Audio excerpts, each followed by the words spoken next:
I'm here at Wytham Woods in Oxfordshire, and this is a place that I first became aware of when I was studying zoology at university. Now, at first glance, it seems like any other corner of British woodland, but if you take a closer look, you'll start to notice all sorts of weird and wonderful things. There are tags on the trees. The bird boxes are numbered. There are towering walkways in the canopies, and there are strange bits of technology of all different shapes and sizes half hidden in the undergrowth. And that's because Wytham Woods is the outdoor laboratory of Oxford University. And this year it's celebrating 75 years of world-changing research.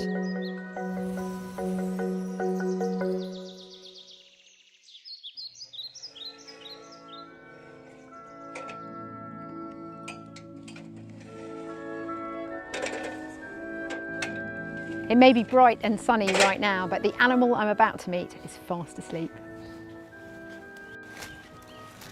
So Danny, you've got bats up there then? Yep, there's a couple of Daubenton's in this tree roost.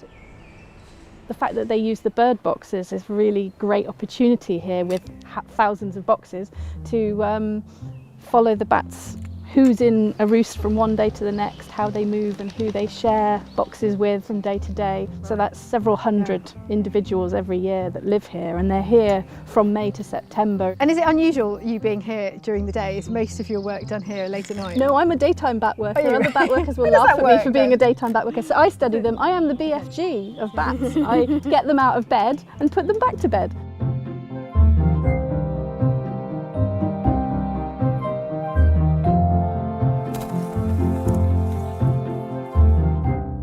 I'm venturing deeper into the forest now, and somewhere around here should be a massive pile of earth. In fact, here we go, right here. So this hole is a badger set. And Tanisha and Nadine, you guys are both working on badgers. Yeah. And what is it about badgers that you love so much? I think it's the fact that they are so elusive and that there's so much we don't know about them, and especially in Wytham, which is the highest density badger population in Europe. You can look at their life history and study their behavior, their immune system, their hormones. And this is all part of a project that goes back many, many years. Oh yeah, it's a very long-term research project, so our database is really huge of every single badger.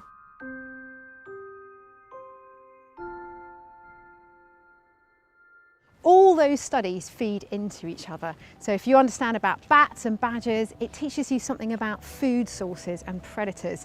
And if you want to know more about the animals, you need to know about the plants as well. This is one of 160 such plots scattered through the wood in a systematic grid. And we've been recording the vegetation in them and measuring the trees in them since 1974. Or rather, my supervisor set them up. I only took them on in the 1980s. So from that we can then look at how the vegetation has changed. So down somewhere around here there is a little bit of bramble, and yet in 1974 it covered a third of the wood. Now it's difficult to find. It's hard to imagine. Yeah, and so these sort of gradual changes you can only pick up if you've got this very long-term measure of how the woods have been. All of those plants provide a wonderful habitat for a variety of different animals. And since 1948, researchers here at Wytham have been finding out just a little bit more about the small mammals living deep in the undergrowth. What sort of discoveries have you made over the time that you've been researching here? Basically, how hard it is to study these little animals. They vary a lot within the year and between years, so they are very challenging to study. So I suppose this is where the technology comes in ours. This is your area of expertise, isn't it? So what have we got here? What is this? This here is called the mouse detector. It works like a metal detector, but it detects mice, and that's based on the mice having a tag under their skin. It says beep. Perfect. And sends the data to my phone. These things sit on top of mouse burrows all across the grid.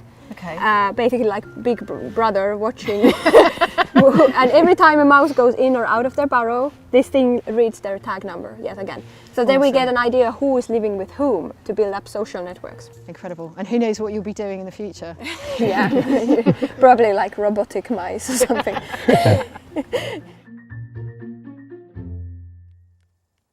The longest running study here focuses on birds, and it began way back in 1947. The bird you've got in your hand is a great hit. It's a familiar garden bird, and we shouldn't hold her for too long. No, she may even be carrying an egg at this moment, and so the sooner she goes back and gets on with her job for the day, the better, really. Oh, Gone. she's off.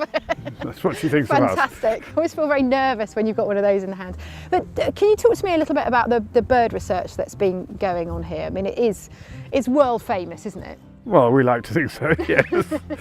I mean, this little bird that I've just let go is a super bird for studying, because they're very tolerant when we catch them. They come back to the nest and they carry on behaving as they would do, and they stay here the whole year. And what is the value of a study that has been as long term as this one has? First of all, we can carry on doing new things with them because there are new technologies. These guys are using tracking tags, which we never had available in the past. So there are new questions all the time. And the other is that the habitat has been changing. It's not just that the local woodland habitat is changing, but there's global warming. The birds are now nesting about a fortnight earlier than they were when the study was started. So there's going to be big changes in the woodland, which we're in a position, hopefully, to monitor what happens when it happens. Finally, we have a piece of research that's only been going on for about 8 years, but it could just tell us what the woods were like a long, long time ago. And the great thing about a fen is it takes you back in time. What you're seeing is very light and very white. Right, and what is that? That's tufa, so it's calcium carbonate. But this was taken about 1.9 metres down. Okay.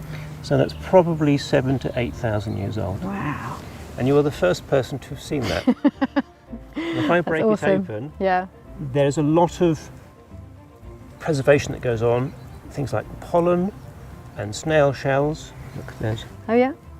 Oh, perfect. So you could chart in time what's happened by just looking at these peat samples. Exactly. Yeah. From that we know approximately what was going on back to around 10 to 11,000 years ago.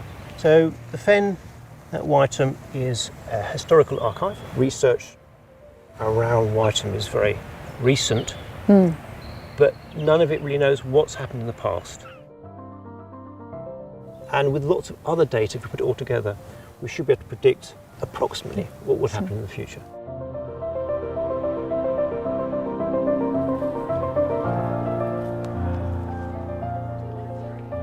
So if we've learnt that much already, just imagine what scientific surprises Wytham Woods has in store for us over the next 75 years.